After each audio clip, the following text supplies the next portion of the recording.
Hello and welcome to CFCTALK. And this is a bonus episode. It is not episode 4, which was expected to be released this week, but due to the very changing transfers and all of the news that is happening, we have decided to just switch off for a bit, just make sure that we get everything right before we come back. But tonight we've got a guest with us, as we talked about this before in our other episodes, saying that we want guests on our podcast, not just Chelsea fans, but football fans as well. Tonight we've got CFC Extra, who is also known as Andrew from one of the Chelsea podcasts. Hi, Andrew. Hi, how you doing? Happy to be on. I'm doing well. Hope you're all well as well during these difficult times. Yeah, for sure. Well, before we get into talking about everything, tonight's podcast will be about a bit of a background about Andrew and his old podcast, as well as the transfers, just a bit of an update of what's happened already about all the transfers, and then the importance of youth for last season, as well as the importance that they will have next season. And then finishing it off with a bit of a discussion about the Chelsea Awards, which were announced yesterday night. And then the predictions. We'll take Andrew's predictions for Chelsea's next season. So sit back, bring out your stacks, and let's get right into it. What was the podcast? And again, I know it's based on Chelsea, but your reasoning to, if you don't mind telling us, why did you end the podcast? It's a little bit boring, actually. It's nothing like there's no drama there. It's just a case of we were all a bit busy and it kind of just fizzled out. I mean, I had a lot of fun doing it. It's pretty good. It was a pretty good podcast. I think we got a decent amount of viewers and listeners, should I say? Yeah. But yeah, it just kind of fizzled out with schedules and things. I think that's a lot of that affects a lot of people, a lot of Chelsea fans, or if you want to call football YouTubers, as they want to juggle between their passion and their work life, which kind of gets in the way. Yeah, I'd never rule out doing it again. I mean, it was good fun, but yeah, nothing in the works as we speak. But who knows? I mean, you never know. Our podcast is always open. Yeah, of course. It would be nice to have you, but getting into Chelsea now. Firstly, the transfers. Have you heard about MESSI? I'm just coming off that. Oh, it's confirmed. Didn't you hear? It's been announced in the past 20 minutes. That's a CFC Extra exclusive right there. In Chelsea Insider. Yeah, it's my inside sources. What's the chances of MESSI coming to Chelsea? I would guess slim to zero. I mean, I was having like an argument on Twitter with Tom, and it's like, I don't even know why I'm having this argument. There's no chance of it happening. And the money alone isn't going to happen. I reckon if he's going to go anywhere, it'll be PSG or Man City. But would you think they would be ready to pay almost £1 billion or euros for MESSI, because his release clause is about 700 million? I mean, so that's almost Yeah. Well, surely it seems to me that the only way he would leave is if he finds a way of getting out of Barcelona on that clause that they keep mentioning. I think he was allowed to leave the club at the end of the season if he wanted to, but it expired in July or something. So I guess that's expired, right? His legal it expired at the end of June when the season finished, but due to circumstances that the season extended all the way to August, he should be able to still do it, but which is just a legal fight now between them. Okay. Between MESSI and Barcelona. Well, I mean, whoever has to get him, they're going to have to pay him some monumental signing on bonus. It's going to be a lot of money, whether it's a free transfer or not. I mean, but is it worth it? I would say so. I mean, it seems to me it's like MESSI is probably the greatest player ever. You don't get a chance to sign the greatest player ever very often. It's like, if you've got a chance to sign him, you go for it, right? Yeah, I mean, but like, you have to also consider the age factor. He's 33. If you look at Barcelona's past record in the Champions League at the moment, I think it's been 4 or 5 years they haven't gotten into the semi-final, is it, if I'm not wrong? And even if they haven't managed to win the second legs and all. So you have to say MESSI, he's aging, but is it just that because Barcelona doesn't have the squad depth, or is it? Would you call out Barcelona for saying they haven't given MESSI enough experience around the team? No, they haven't. Barcelona aren't a very well-run club, from what I've seen. I mean, some of the biggest signings they made, say Griezmann, obviously a great player, but clearly not suited to the way they play. He kind of plays in a very similar position to where Messi occupies on the pitch. And obviously Luis Suarez, getting on a bit, hasn't been playing very well. They just don't seem to have surrounded him with the talent that somebody like him deserves. And instead, you end up with Messi just almost single-handedly carrying the team for the last 4 or 5 years.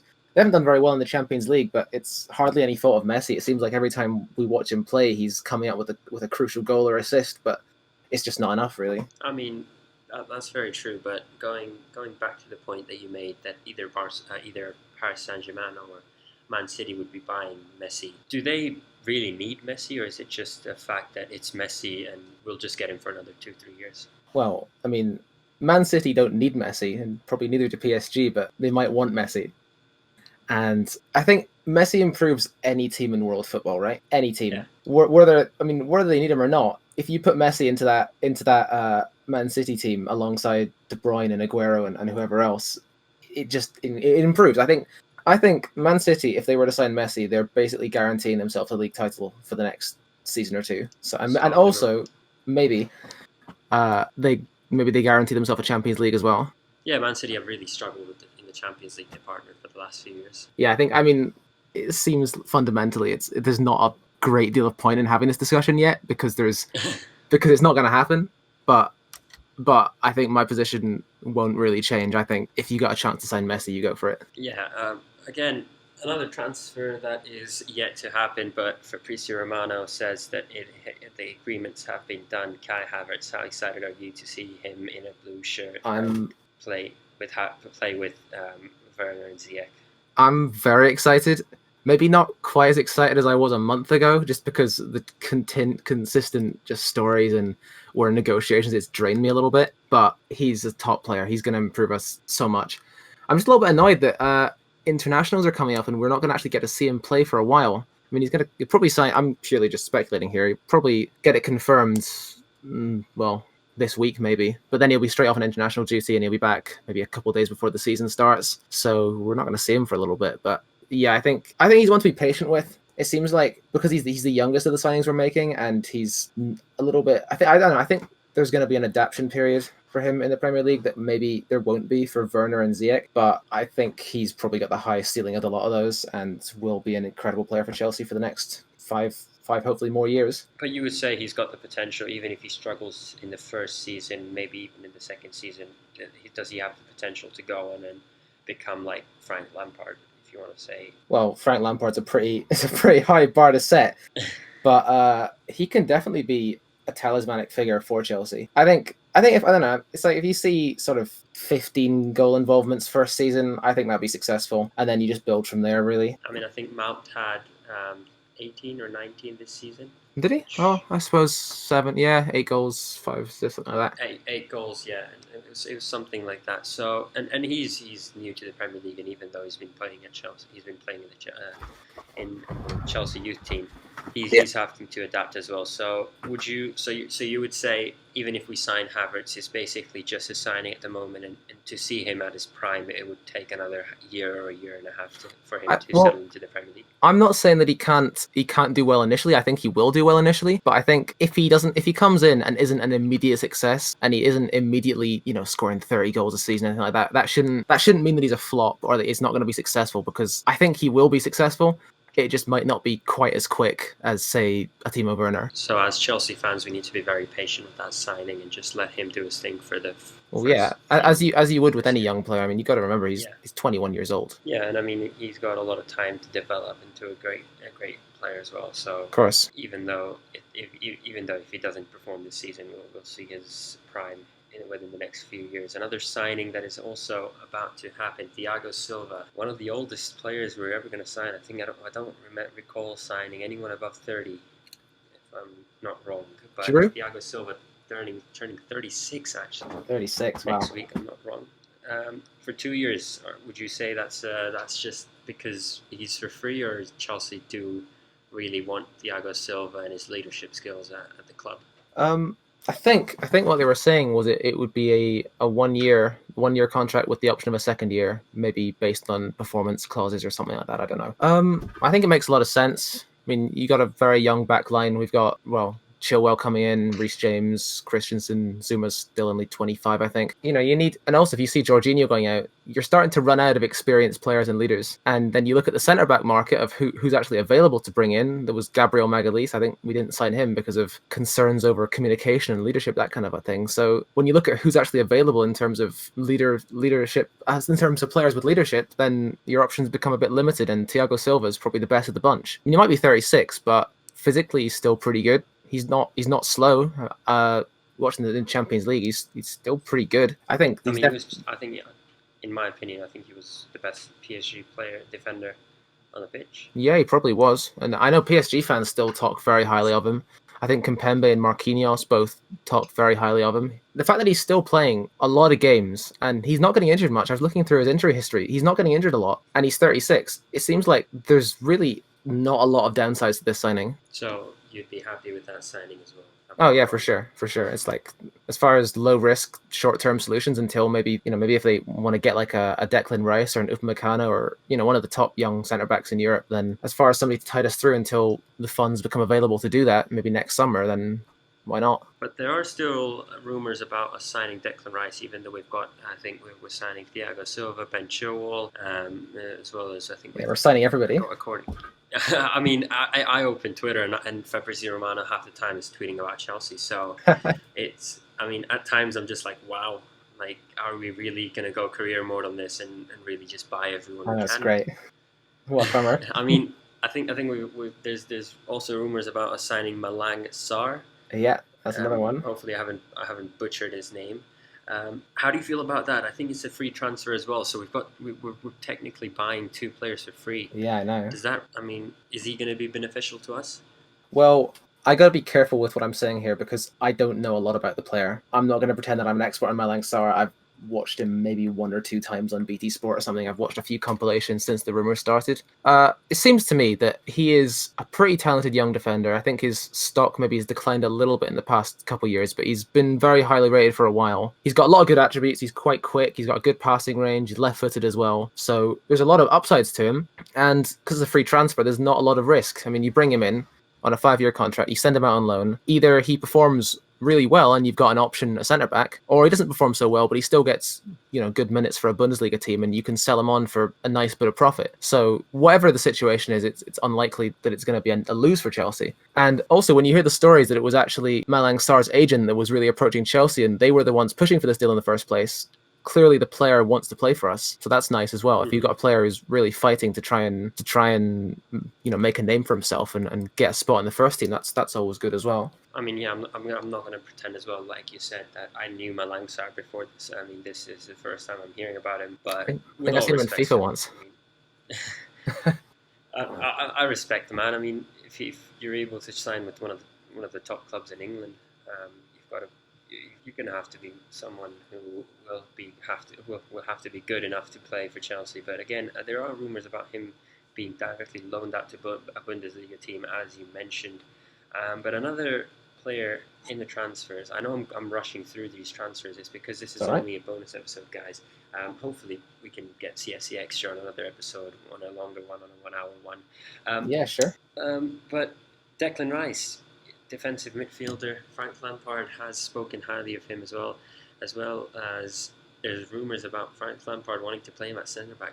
How would you feel if we manage to get Declan Rice, even though a lot of the news has died out in the past few weeks? Yeah, it seems like maybe this will be one for next summer, just kind of going on rumours and news, but if we can get him this summer, that would be pretty good. I mean, it ties up a centre back position. He's another leadership option that we could do with, and also it means that if Kante gets injured, which let's face it, it could happen, you've got a really good option in defensive midfield if Lampard wants to persist with the tactic of the two attacking midfield players ahead of like a number 6. So there's lots of upsides to signing him. And I mean, I'm gonna admit, I wasn't a huge fan of him, say last year, but I think because of lockdown, I had to watch. I watched more football than I normally do, and I watched more West Ham, and I started to sort of appreciate what makes him so good. And his selection of passing and some of his defensive plays is really good. It's something that we don't necessarily have. I can't say I've seen a lot of him playing centre back, but you can see that he's got some of the attributes for it. He's quick. He's very, very good positionally, defensively solid. He's quite good in the air as well. And if Lampard thinks that he's the man to help us out at centre back, then I don't see why it's not one worth pursuing. I mean, yeah, I saw some of his matches as well as a West Ham when he scored. I think from outside the box, if I'm not wrong, it was against. Yeah, you're right. Was it?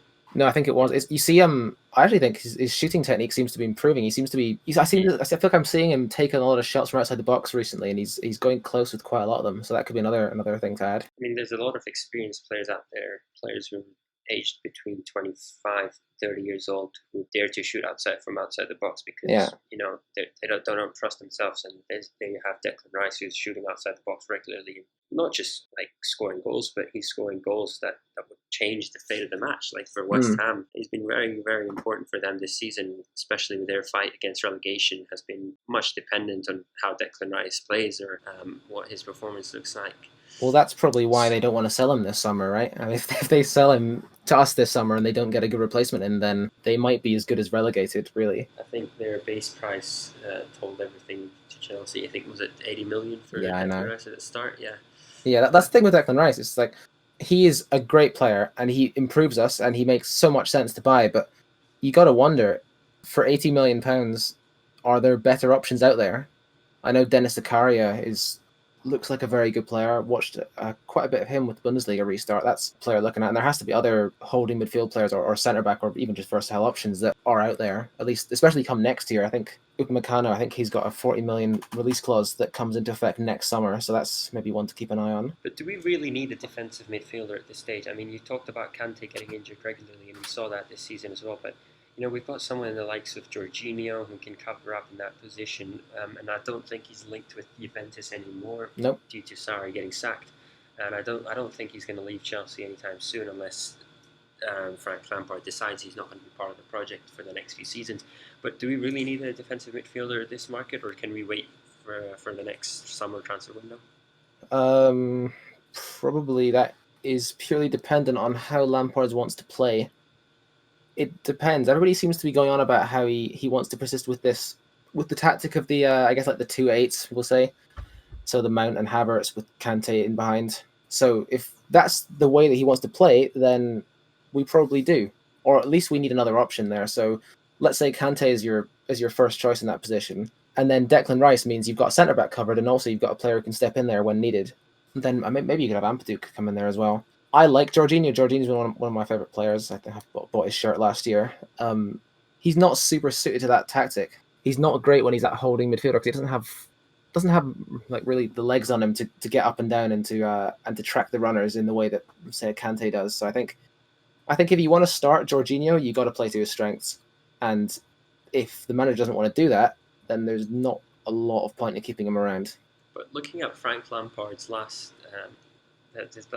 few matches that we played of the last season, and not including the Bayern game, we were very, very often starting with 3 at the back with 2 wing backs, so 5. And then, so do you see Frank Lampard playing in that like formation next season, which would basically mean that I don't think we would need a defensive midfielder if we have got 5 at the back technically?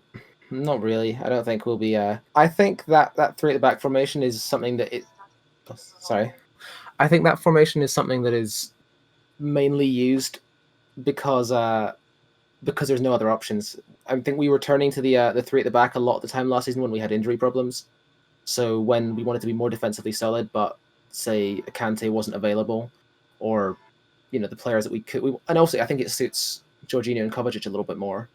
So that's why we turned to it. I think Lampard's always, been quite clear with he wants to play 4-3-3, whether that's a 4-3-3 with Jorginho at the base next to a Kovacic and a Havertz or a Mount, or whether that's going to be the 4-3-3 with the holding midfielder and the 2 attacking ones. I don't know, but I think long term, the future of this team will be 4-3-3.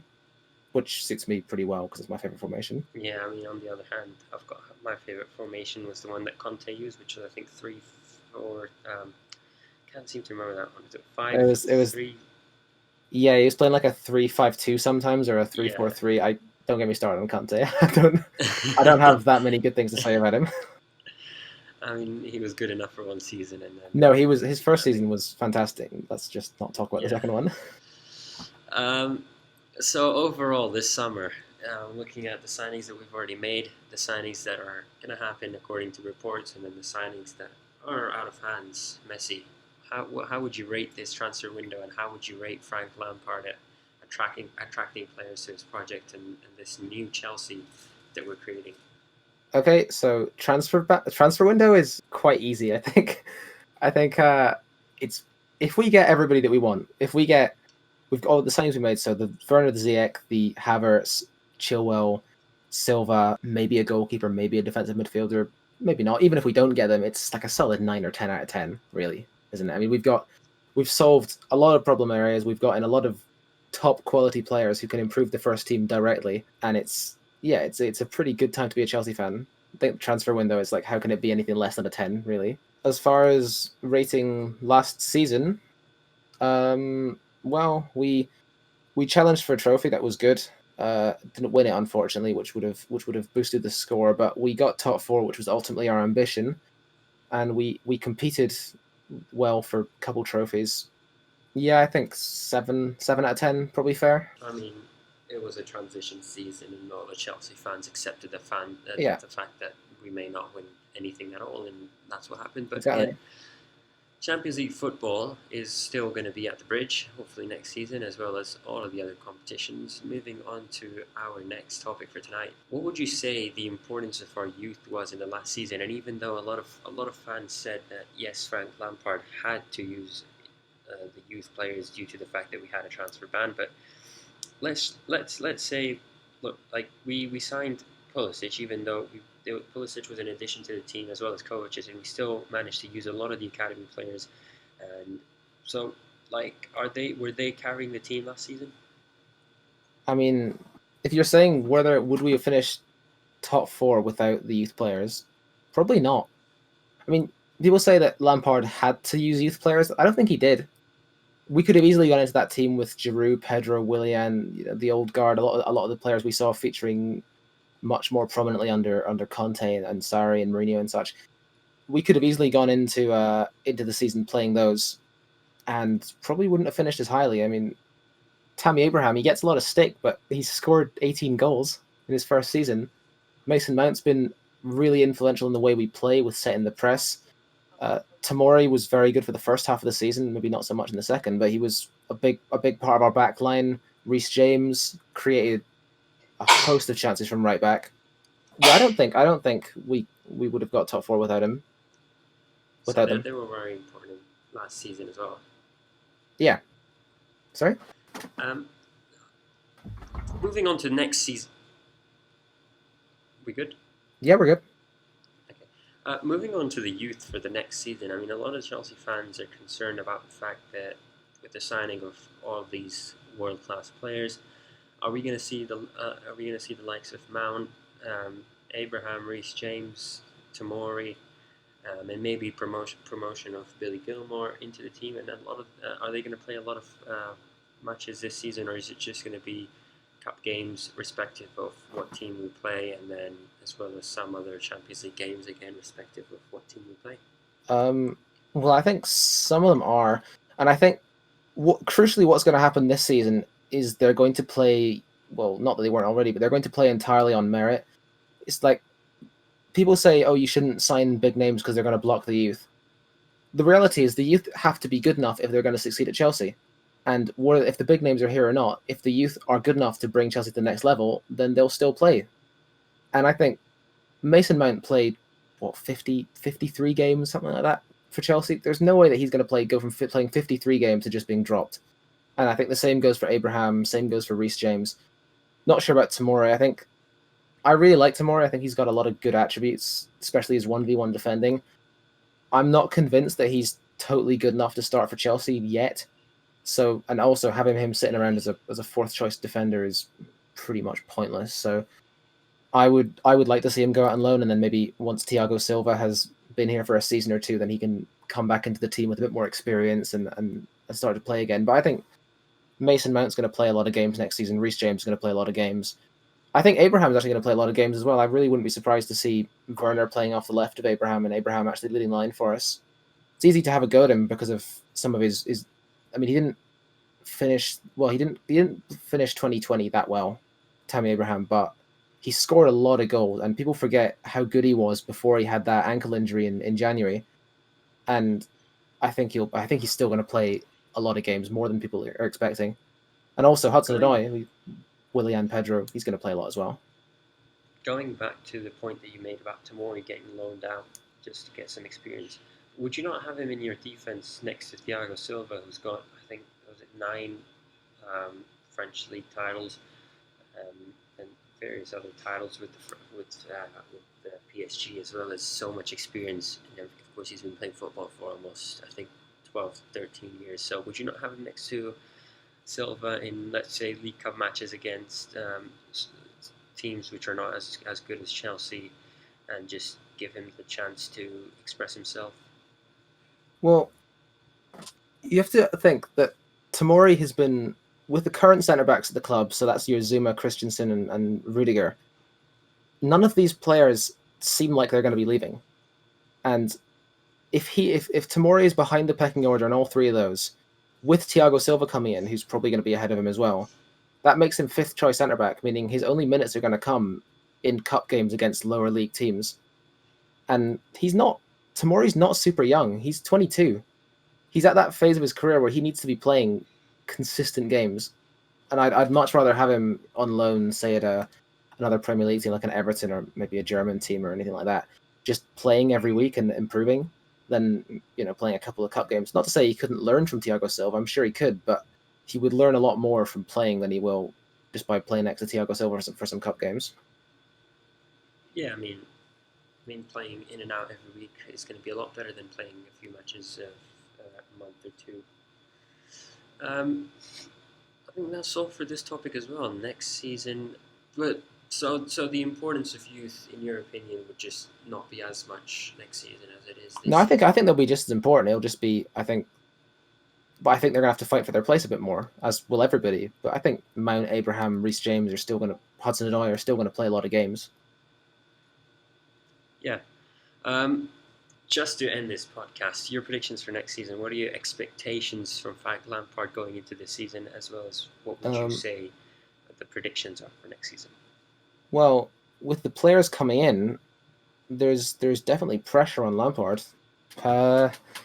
Probably top 4 easily. I think comfortable top 4. Probably a title challenge with the amount of money being spent and the players coming in. I'm not saying we got to win it. I'm not expecting us to win it, but for us to be in and around trying to close that gap, it's a 30 odd point gap. If we can close that down by 10, 20 points, that would be good. And also, I think with the squad we should have, I'd like to see us win a trophy, whether that's a FA Cup, Carabao Cup, a good run in the Champions League, whatever. I'd like to see us win a trophy, as well as being up there in terms of the Premier League. Are we going to be title contenders? Well, I don't know, because with the players on paper, obviously we should be. I mean, these are world-class players probably coming in, or at least world-class players in the making. But you look at the amount of players coming in, and you think maybe we're adding a goalkeeper, a centre back, a left back, a new midfield player, basically a new front three. Those players are going to have to take time to gel together. They're going to have to learn how to play with each other. It might be asking a little bit too much to win the title straight away, but that's not to say we couldn't be in and around. I'd like to see us, whoever wins the title next season, I'd like to see us push them all the way. It'd be nice that come, say, February, March time, if we were still in the title race, that would be good. So basically a repeat of Liverpool and Man City last season. Yeah. The season before last season, when Man City won the second title in a row. That would be good.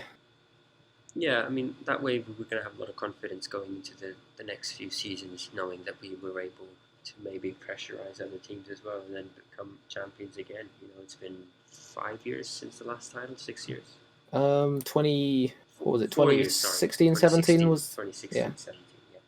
So No. 3-4 years from the last title, it would be good to see another title come back at the bridge. I- Not just a title, but champion. Sorry, No, go ahead. just touching the Champions League as well. Are we going to go ahead with the round 16? We've been knocked out by Barcelona, if I'm not wrong, the season before this, and then now it was Bayern Munich. It would be nice to go a little bit further, but I surely think with the players we're bringing in, we've definitely got the quality to go further than we did last time. We should be, with the players coming in, we should be winning our group, and we should be. I'd love to see us making Champions League semi-finals consistently, especially when you look at in the sort of 2004 through 12 period, we were consistently making the Champions League semi-final. We weren't always winning it, but we were getting there all the time. And I really think with the Champions League, once you get to the semi-final, it's almost luck to see if you can win it. So just get in there in the first place it'd be nice to see the club doing that. And on the league title subject, I would imagine that the club want to see a league title from Lampard at least in the next 3 seasons. I would say if with the money being invested, if we're not winning a title in the next 3 seasons, you would be questioning if he's doing a good job. Right now he's doing a great job, but the real test is to kick on and actually convert that into silverware. Going into your point about Frank Lampard, just from a fan's perspective, we're signing all of these players, and we have a top-class manager, even though we can say he's not had a lot of experience managing compared to the other managers, Jurgen Klopp, Pep Guardiola, as much as Jose Mourinho. Are the fans going to give a lot of stick to Lampard and the players if we don't perform well, or is it just going to be supporting him all the way through and hoping that he just does better and better as the league progresses? Well, maybe on social media it'll be a bit more critical, but I really doubt that we'll ever see a period where fans will be actively Lampard out. I mean, just he's Frank Lampard. How are you going to turn on him? I would guess that because the thing is, this is a young team that's getting better, and Lampard is a young manager who's getting better. So we're kind of hoping that he's going to evolve as a tactician as the season goes on. I think Lampard's got some really good ideas. I think his aims and ambitions for the club are basically exactly what I'd want from a manager. I worry a little bit about some of his game management and his tactical decisions, but at the same time, I give him plenty of leeway because he's so young. And I would hope that just as we grow as a football club, he'll just improve and get better, and he'll kind of grow with the team. So by the time the next couple of seasons come around, he will be ready to deliver us that title. As you said, we'll be hoping for a title coming back to Stamford Bridge, as well as some great performances in the Champions League for next season. Absolutely. Thank you for joining us, Andrew. It was a pleasure having you on the podcast. Yeah, thanks, man. That was good fun. Just before I end the podcast, everyone, thank you for watching our podcast on YouTube, as well as listening all over the platforms. Thank you for the amount of support that you guys have shown. Just before finishing it off, another reminder for everyone, please go and check out Shoreby. The link will be in the description. This will allow you to use smart links for your own podcasts, as well as music platforms. If you use various platforms where you promote your creations or your videos or whatever using YouTube, Spotify, Apple Podcasts, it is the best way to advertise. Thank you for everyone for listening and joining in. Thank you, Andrew, again, and we'll see you next time. Until then, hopefully we have Havertz. We will. Thank you.